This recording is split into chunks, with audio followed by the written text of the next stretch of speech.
Buongiorno a tutti amici di Angolo Nerazzurro, bentornati sul canale.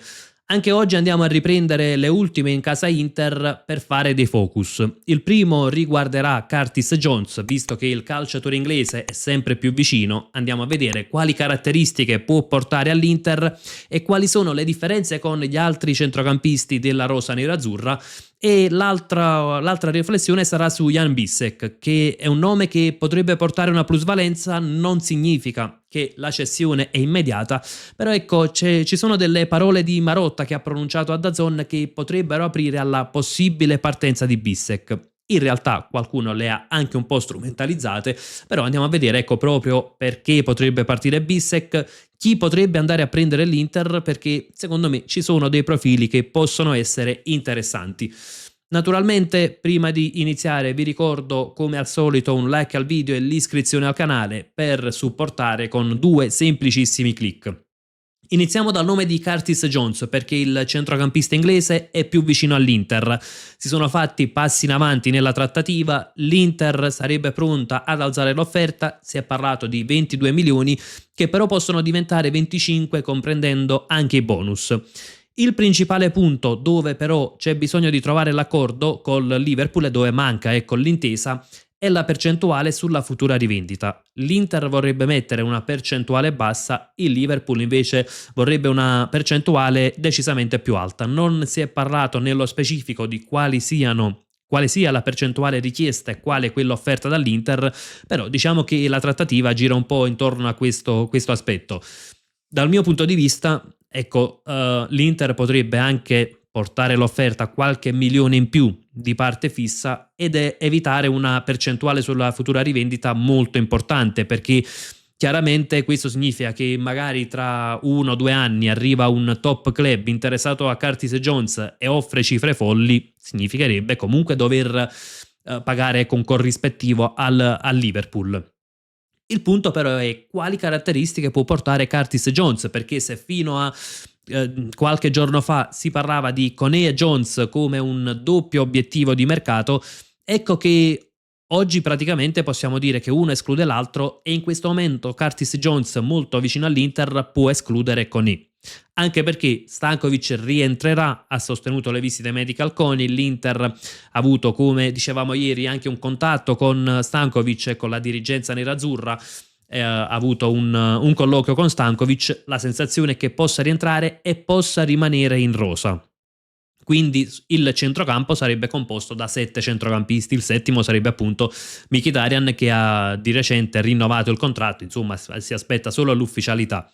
In realtà sembrerebbero troppi, ma anche nell'ultima stagione l'Inter ha giocato con 7 centrocampisti, poi ci sono stati Diouf e Frattesi che praticamente non sono mai stati realmente dei centrocampisti da alternare a quelli che hanno giocato abitualmente, però insomma nella rosa c'erano 7 centrocampisti. Andiamo al punto, quindi quello di Curtis Jones, quali sono le sue caratteristiche. Allora, Curtis Jones spesso è stato un po' associato a Frattesi, in realtà secondo me Frattesi è più un centrocampista di inserimento costante, quindi lo troviamo molto spesso all'interno dell'area di rigore, Frattesi però poi si estranea dal gioco. Jones è tutt'altro perché è un calciatore che può essere utile in costruzione, è un calciatore che ha anche è bravo nello stretto, nel controllo della palla e nella difesa della palla, proprio ecco dal punto di vista anche della forza fisica, ed è quel calciatore che può collegare centrocampo e attacco, oltre naturalmente ad inserirsi e arrivare al ridosso dell'area avversaria. Sulla duttilità ci siamo abbondantemente espressi anche nei giorni scorsi, può giocare da mezzala, potrebbe giocare in un centrocampo a 2, anche se forse un ruolo meno congeniale, può giocare più avanzato. Il punto è quali sono le differenze con gli altri calciatori nella rosa dell'Inter e andiamo a prendere ecco le differenze statistiche iniziando da Barella. Per statistiche vediamo alcune che si assomigliano. Barella più passaggi chiave, mentre Jones è più da passaggi in avanti, più da duelli. Ecco, qui si vede la grande differenza con Barella ed è proprio la forza fisica di Jones. Barella è un centrocampista che ci mette più quantità, dinamismo, corsa. Magari Jones questo dinamismo ce l'ha, ma la differenza probabilmente la fa proprio nei duelli fisici e ecco, nell'intelligenza tattica, quindi nel posizionamento. Quindi diciamo che Barella è un calciatore più da pressing e da corsa, Jones è più un calciatore, diciamo, tatticamente di intelligenza tattica e di collegamento tra centrocampo e attacco, ecco, anche di inserimento, perché no, anche se non proprio come Frattesi. Diciamo che il tipo di centrocampista che più può essere paragonabile a Jones è un po' Mkhitaryan per diversi aspetti, però ecco, per esempio, come vediamo nella grafica, Mkhitaryan è più per palloni recuperati, un po' più conduzioni, ovviamente parliamo dell'ultima stagione per entrambi. Jones, anche in questo caso, troviamo più duelli. Diciamo che quali sono le differenze, perché non possiamo dire che è un calciatore simile a Mkhitaryan. Mkhitaryan è un po' più letture tattiche e tempo anche di inserimento, oltre ad avere una grande intelligenza proprio dal punto di vista tattico. Tante volte lo troviamo, ecco, proprio per letture, è intelligentissimo Mkhitaryan. Per quanto riguarda Jones, come detto, invece la differenza con Mkhitaryan è un po' più quella bravura nello stretto, quel vincere il duello fisico, difendere il pallone, collegamenti tra centrocampo e attacco, che poi in realtà è qualcosa che ritroviamo in entrambi, e in entrambi troviamo, ecco, l'aiuto in costruzione. Quindi diciamo che Jones può essere un ottimo upgrade anche a quello che è stato magari Mkhitaryan, non tanto l'ultimo, quando per esempio quanto quello di 2 o 3 anni fa. Ecco, è paragonabile a Mkhitaryan rispetto a lui, ha un po' meno posizionamento tattico, più però forza fisica e collegamento tra centrocampo e attacco. Insomma, risulta comunque un signor calciatore. Secondo me è un calciatore che può fare davvero la differenza nel campionato italiano.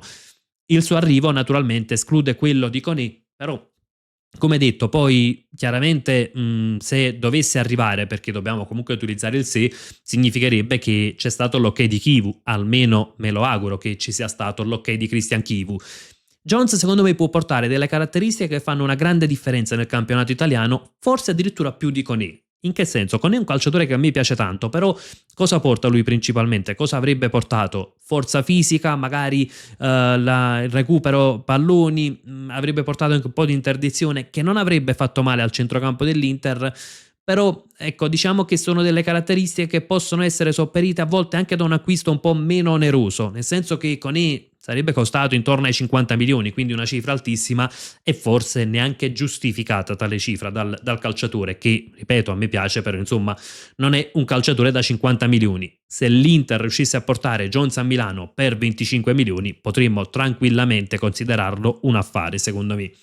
Passiamo invece all'altro punto, ed è quello su Jan Bissek. Innanzitutto, ecco, prima di passare a Bissek abbiamo nominato Diouf. Diouf dovrebbe rimanere in rosa, da esterno un po' più di imprevedibilità, quindi diciamo che il centrocampo dell'Inter sarà formato da quei 7 calciatori, appunto i soliti Çalhanoğlu, Barella, Zielinski, Sucic, Stankovic, Curtis Jones e Mkhitaryan, quindi con Frattesi che sarà in uscita. Passiamo al punto invece su Jan Bissek e andiamo a vedere perché insomma è nato questo dubbio. Prendiamo le parole di Marotta. Ovviamente su Bissek, come ben sappiamo, c'è un interesse del Bayern Monaco che non si è ancora tradotto in un affondo né in un'offerta. Queste sono però le parole che Marotta ha pronunciato a DAZN. Leggiamo infatti: ha parlato di evoluzione e non rivoluzione. È corretto? La risposta di Marotta: la squadra di per sé ha uno scheletro ben preciso, fatto di giocatori che sono qua da alcuni anni. Mi riferisco a Barella, Bastoni, Lautaro, che rappresentano anche gli altri. Servono anche a far entrare in chi arriva la cultura della vittoria. Oggi è importante trasmetterla a chi non ha esperienza. Ha citato Bastoni: i tifosi dell'Inter possono dormire sonni tranquilli? Io penso di sì. Come principio non siamo dei venditori. Se un giocatore va via è perché ha espresso la volontà di andare via e lui assolutamente non l'ha espressa. È contento di stare con noi e non abbiamo la necessità di doverlo cedere. Penso che starà con noi ancora. Allora, le parole di Marotta chiudono sulla partenza di Bastoni, non parlano però della partenza di Bissek. Non significa automaticamente allora non parte Bastoni, significa che parte Bissek. È chiaro però che ci può essere la possibilità, arriva l'offerta da 40, secondo me per le qualità di Bissek anche 45 milioni almeno, e significherebbe fare una corposa plusvalenza e poter poi reinvestire. perché l'Inter potrebbe optare per la cessione di Bissek. Sia chiaro, io non dico andiamo a cedere Bissek domani mattina, sono delle ipotesi, perché chiaramente dobbiamo mettere in conto che potrebbe esserci la cessione, che nella sua carriera, visto che Marotta ha parlato anche della carriera del passato alla Juventus, dobbiamo ricordare che nella carriera di Marotta ci sono state delle operazioni del genere, magari ricche plusvalenze, soprattutto quando aveva già un calciatore che potesse sostituire l'altro calciatore in partenza. Nel nostro caso sarebbe Solé, che magari perde qualcosa rispetto a Bissek, però io parlo per caratteristiche, magari potrebbe sostituirlo, quindi non per valore assoluto. A questo punto, anche perché l'Inter potrebbe optare per la cessione del calciatore tedesco, perché come ha riportato anche il giornalista Pasquale Guarro, l'Inter vedrebbe in Akanji più un terzo di difesa che un vero e proprio centrale, ed è una visione che mi trova assolutamente d'accordo, perché Akanji non è quel calciatore che guida la difesa, non è quel calciatore forte in marcatura, è un calciatore che tra l'altro non ha neanche sempre la concentrazione massima per 90 minuti, ed ecco perché io lo vedo più da terzo di difesa che non da centrale. Secondo Guarro anche l'Inter avrebbe un po' la stessa visione. A questo punto andiamo a riprendere un attimo la tabella di cui abbiamo parlato nel video di ieri mattina, non per fare di nuovo l'intero calcolo sul bilancio, ma semplicemente per capire qual è il valore di Bissek, quanto pesa a bilancio. Allora, Bissek ha un valore che abbiamo calcolato al 30 giugno 2026, dovrebbe avere un valore inferiore a 3,4 milioni. Significa che se viene venduto per 45 milioni, ovviamente da scalare il 5% che andrebbe all'Arus, la sua vecchia società, la sua vecchia squadra, significherebbe fare una plusvalenza di quasi 40 milioni. Sotto l'aspetto della plusvalenza sarebbe un grande vantaggio. Dov'è però lo svantaggio di cedere un calciatore come Bissek, che è difficile avere un sostituto con uno stipendio netto da 1,5 milioni e con un costo totale sul bilancio, quindi tra l'ammortamento e lo stipendio lordo meno di 3 milioni e 100.000. Ecco, è un calciatore che economicamente dà un grande vantaggio a tenerlo in rosa. Chiaramente, se Bissek dovesse essere interessato all'ipotesi Bayern, in primis se il Bayern affonda il colpo, se poi Bissek dovesse essere interessato, è chiaro che insomma Marotta non si farebbe tantissimi problemi a fare una corposa plusvalenza, e poi Marotta, l'Inter in generale in realtà, e poi andare a reinvestire. A questo punto cosa dovrebbe fare l'Inter? Trovare comunque un calciatore giovane, un calciatore che dovrebbe essere anche il centrale della difesa 3, o anche in prospettiva potrebbe diventare il centrale, e naturalmente un calciatore dalla cifra non esorbitante, quindi vanno già esclusi quelli che magari di cartellino vanno a costare magari 45-50 milioni. Questo perché magari uno può essere tentato a dire: ok, ma se vendiamo Bissek a 45, perché non possiamo andare a prendere un difensore da 50 milioni? Proprio per il discorso che abbiamo appena fatto, ovvero questo costo a bilancio, perché se prendo un calciatore da 50 milioni, anche facendo per esempio un contratto da 5 anni, solo di ammortamento sarebbero 10 milioni all'anno, più va aggiunto lo stipendio lordo, significherebbe andare a sovraccaricare molto il bilancio annuale. E quindi l'Inter cosa potrebbe optare? Magari quella di, ovviamente, Solé, che è un calciatore che l'Inter punta e punterebbe ancora maggiormente nel caso in cui dovesse partire Bissek, e poi un calciatore che può giocare anche al centro della difesa. Su Solé, che qui vediamo nella grafica, ovviamente la grafica che abbiamo utilizzato anche nel video di ieri, chiaramente c'è la possibilità anche di un eventuale prestito con obbligo di riscatto, per esempio condizionato al primo punto conquistato da febbraio 2027. Questo significherebbe un obbligo di riscatto a condizioni praticamente scontate, che però sposterebbe il pagamento all'anno prossimo e quindi sposterebbe il pagamento sul bilancio successivo. Questo perché? Perché poi magari il peso a bilancio potrebbe essere ammortizzato da altre partenze. Una ipotizziamo, possa essere quella di Çalhanoğlu, quantomeno nel 2027. Quindi a questo punto l'Inter dovrebbe cercare un difensore centrale dal costo non esagerato e che quindi può sostituire può essere il futuro. C'è un nome che a me piace particolarmente, ecco, torniamo un po' a quell'aspetto che tante volte viene riportato. Ok, ma quindi se non arriva Muaremovic cosa facciamo? Chi possiamo prendere? Un nome che a me piace, che ecco l'ho guardato sia per statistiche sia per il modo di giocare, è Ryan Flamingo. ex conoscenza del calcio italiano, primavera del Sassuolo, in forza a PSV Eindhoven. È un calciatore di 23 anni e vediamo che ha dei numeri importantissimi per quanto riguarda passaggi progressivi, palloni recuperati, duelli difensivi, duelli aerei, conduzioni. È un calciatore forte fisicamente, 1,87 m, è un calciatore rapido, è un calciatore bravo anche nell'impostazione. Quale sarebbe però lo svantaggio in questo caso? È che non è un marcatore puro, quindi andrebbe migliorato un po' sotto quell'aspetto e chiaramente va adattato alla difesa a 3 perché nel PSV gioca in una difesa a 4. Flamingo però sarebbe quel tipo di calciatore che può fare sia il centrale sia il terzo di destra, eventualmente non dovesse dare garanzie, cosa che io non mi aspetto perché secondo me darebbe garanzie, a quel punto al centro potrebbe essere dirottato nuovamente a Kanji e quindi con Flamingo che sarebbe un'alternativa sulla destra. Secondo me però è un nome che può essere anche il centrale della difesa a 3 nei prossimi anni.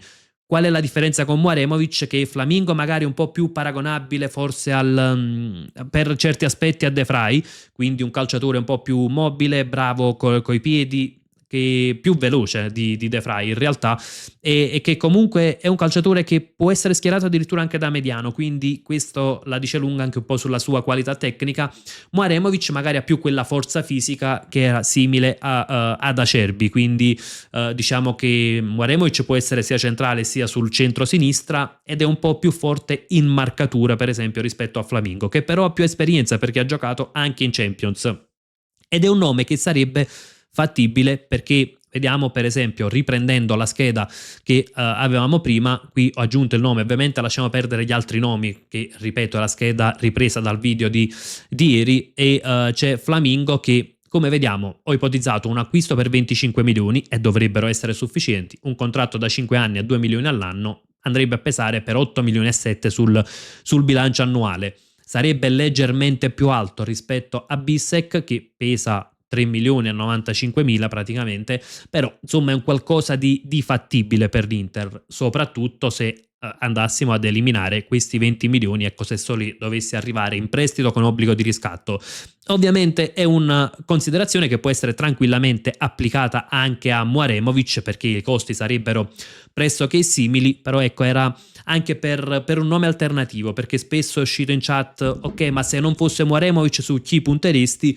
Ecco questo è uno dei nomi che secondo me può essere interessante, uno dei nomi giovani nel panorama calcistico europeo e ripeto magari ci sono dei nomi più forti però hanno costi molto più elevati e che probabilmente con l'Inter non sarebbe disposta a sobbarcarsi. Detto questo aspetto anche le vostre considerazioni nei commenti sul nome di Jones, su questa possibilità della partenza di Bissek e perché no, magari anche secondo voi chi potrebbe essere il sostituto, fermo restando che comunque sarebbe una partenza tecnicamente pesante quella di Bissek, però ecco quale sarebbe secondo voi il sostituto se perché non conoscete Flamingo e potete dire la vostra, ma come sempre confrontiamoci su tutto ciò che riguarda il mondo nerazzurro e come sempre io vi lascio proprio con un gran bel Forza Inter.